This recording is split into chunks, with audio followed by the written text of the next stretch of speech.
and welcome back to Azacraft.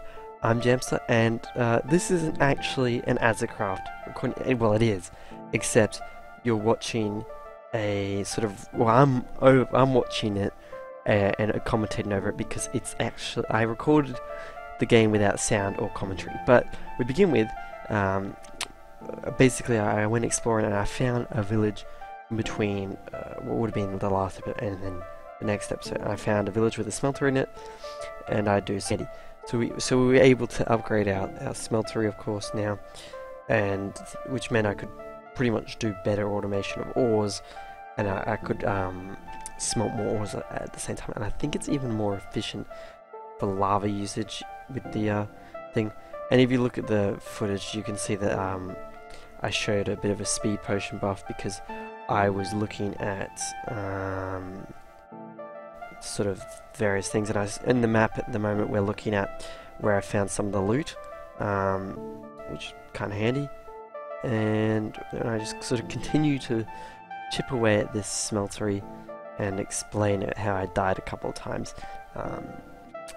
which is just, I mean, it's fairly typical. So yeah, that's what's happening, and then we now sort of jump out. It's a bit dodgy on my end, but anyway, now we're actually back at base and we're upgrading our smeltery. Pardon me. And so we're improving it. See, I broke the glass block there, and if you sort of carefully saw it, you would have seen that it actually landed next to the smeltery. I didn't see that, and I thought I actually destroyed it entirely, and I only just noticed that now. I genuinely thought I had broken it completely. But I guess doesn't matter because I never collected anyway. Like, obviously I killed this skeleton. Anyway, so I just upgraded the smeltery, and now we're working on Botania stops, like I kept promising I was going to do. And then yeah, didn't really do it. I'm really not sure what on earth is going on at the moment, but I probably, I don't know. And then I sort of showed that this is where I filmed the intro from, which is actually the reason that I recorded 2 episodes in 100% silence. That's not an issue. So yeah, we can see the upgraded smeltery there, with the lava tank and all that, pretty much all full. I think in a second I go down to the mines. I'm not sure. I'm not sure what I'm looking at. I really don't know. I think I show my inventories here because I obviously went mining in between episodes. And decided to just show sort of my hauls from it. I don't know what I'm doing now. Oh, okay, so I'm mining the living rock, which, thumbs up, and I killed the daisy. At least I gathered that, which isn't too bad. And I guess I was checking to see if I was on the server with anyone else, which I was not at the time. So we then just sort of continue to gather more living rock, which is handy, and nothing else much happens. And then I decided to show you guys the mine that I've been mining, like the sort of ravine and the structure that it's been. It's been a pretty handy mine. Even like I'm recording this like after recording a couple episodes, and I've done a lot of mining since. And it's still like I'm finding lots and lots of materials down there, so it is a really good mine. Now I'm sort of showing the creation of some new tools. Specifically, I'm showing how I made the matic, which I made out of sapphire and Certus quartz, I believe. The sapphire wasn't really important. I just decided to do it because it looked funny. But it was I guess it was bugging out a little bit for me, but just a little bit. I think I was lagging just a tiny bit on the server at the time of the recording, and like even though I was clicking things, the game wasn't responding. I just kept doing strange things to me, so I just sort of went ahead and kept doing things, and it took me a while to make this tool just because I kept struggling to actually get the bits I needed, and I think I made a note about it that I was like, I'm sure I've done this, but I wasn't sure if I was going insane. So then I make my matic, It's not particularly amazing. It doesn't need to be. It's just a hoe basically. You can use it to dig dirt and I think mine trees, but I don't particularly care about that too much. I just wanted to be able to plant a farm so that I could gather wheat and make bread, because I was starving to death a lot, which I think I mentioned at the start of the episode. And then I sort of gathered some gold. I'm not sure why I decided to do that then, but I did. And then I stuffed up and almost made it. So I don't even know how I managed it, but I did. So now we're seeing me create the farm. And turn down the volume a bit because, well, I think it was just extremely loud, like, for me at least, with all the grass blocks breaking and all the other crazy noises. So I produced the farm, which wasn't too bad. It's a 9x9 farm, I think. The sort of standard vanilla stuff, which is easy to make, and then I don't think there's anything special about it really. It's not until later in this video that you'll see I go back and I sort of improve the quality of the farm. So that's pretty cool. Yeah, so the Matic does this, and then I think, yes, there it is. You can see the a couple of these sort of water hole things, and I'm not sure what they're intended for. And I think I explained that in the video as well. I wasn't entirely sure what they were intended for. But what I did do is I went and Matixed the central one and turned that into a water pad instead of being a standard source block. And I don't know why in particular I did it, but what I do know is that later on if I go to upgrade the farm, it won't send the water everywhere, which is probably something I don't want to happen. I'm not sure what happens other than just me making this farm, to be honest.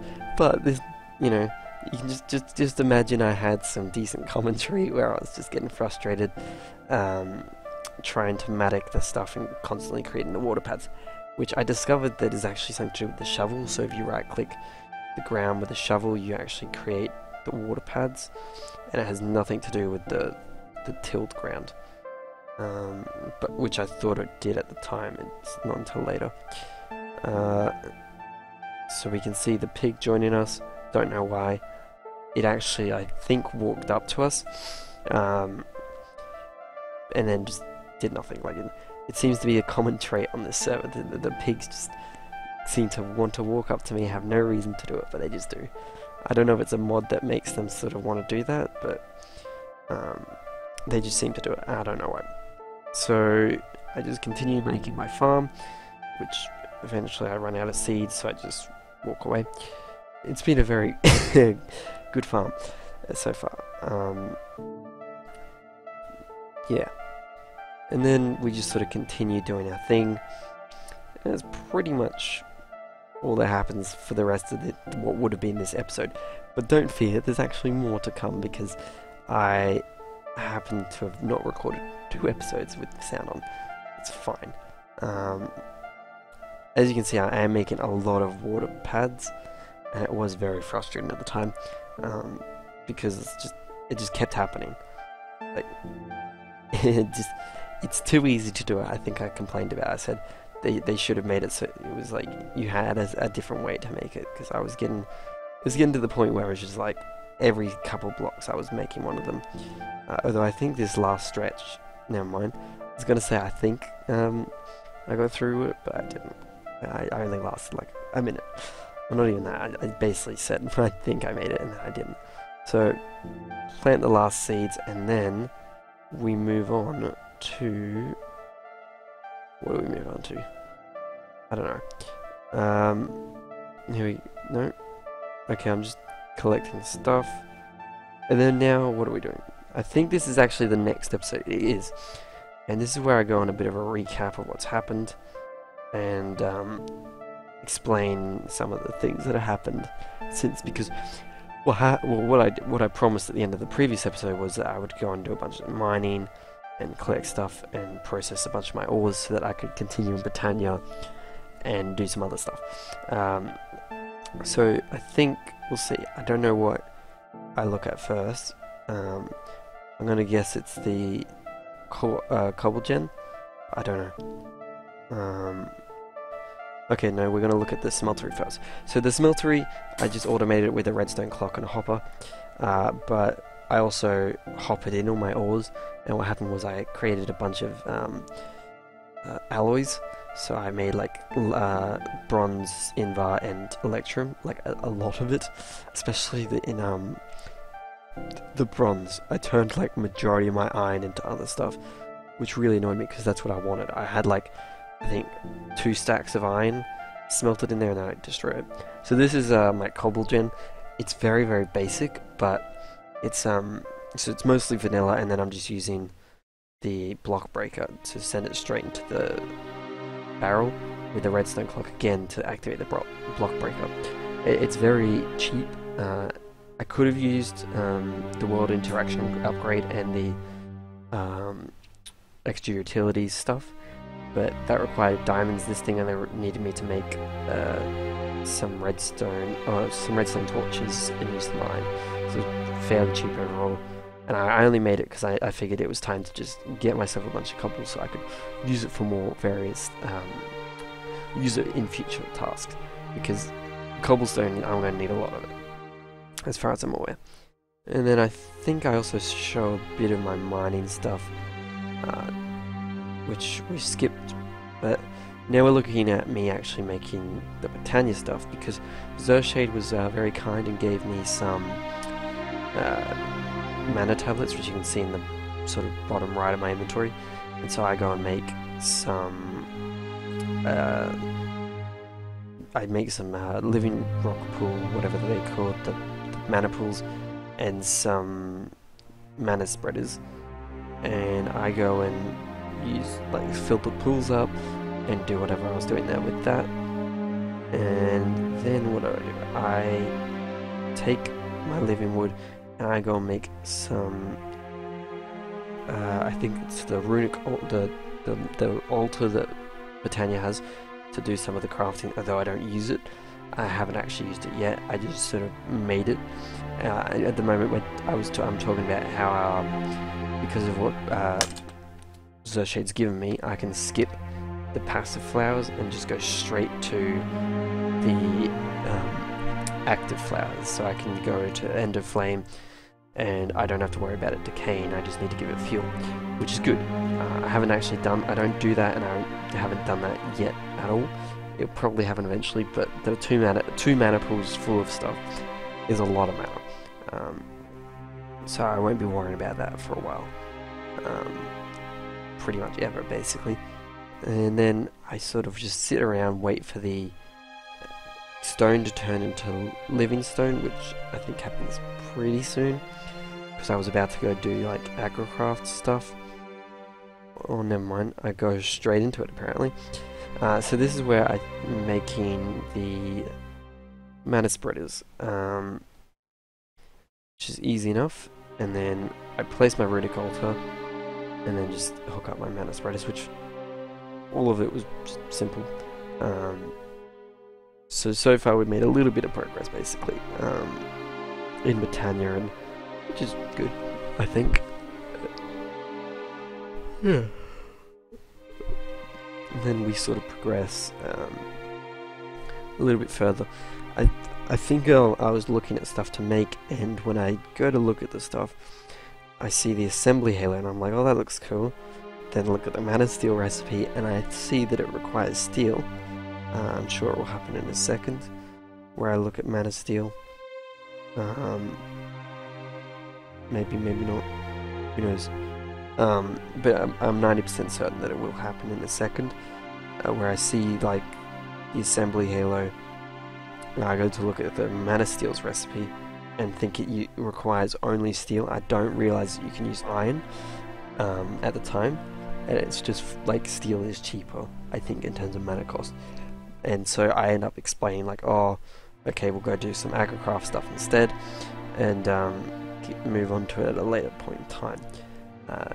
It's not until sort of in between. I think I have a cut here where I say I'll go mining, gather some iron to do the Azacraft stuff in. That Zershade points out to me that I can use iron to create stuff in that, which is it's easy enough as it stands. Pretty much everything I do, I'm just, I guess, reading through the book, trying to understand how the heck I'm supposed to do anything, and then we come back, and I don't know what's about to happen, but, or maybe we don't come back, I don't know. You see, on my end, it's a bit hard to tell if I've got a jump cut, because I'm watching it through the editor's software, and it's not particularly great. Oh, here we go. So this is where I look at the Azacraft recipes, and I sort of decide, yeah, we'll do that, because I know that later down the line, if I have some really, really powerful seeds, I can actually rely more on biofuel until I can get up to things like nuclear reactors. I believe that was my reasoning behind it.